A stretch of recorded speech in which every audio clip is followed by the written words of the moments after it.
Hello everyone, myself Varad Rajesh शिंगे. मी पहिल्यांदा इथे आलो होतो 10th झाल्यानंतर. मी पूर्ण ब्लँक होतो, मला काय करायचं पुढे काहीच माहिती नव्हतं. मग योगेश सरांनी आम्हाला सांगितलं की तुम्ही इंजिनिअरिंगच्या साईडला जा, जेई मेन्स द्या.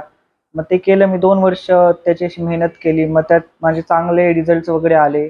आता मी पुढे परत आलोय कुठले कॉलेज सिलेक्ट करायला, ते पण डिसिजन तेच घेतोय. मग ते तर बेस्टच घेतील, त्यांच्यावर भरोसा आहे. बायती सरांबद्दल सांगणं खूपच कमी आहे. सरांनी आत्तापर्यंत जे जे आम्हाला मार्गदर्शन वगैरे केले खूप एक्सलंट आहेत. आम्ही तर खूप खुश आहेत.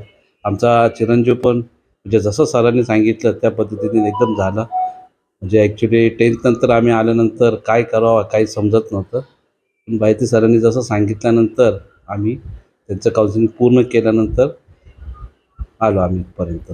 खूप बायती सरांचा खूप धन्यवाद.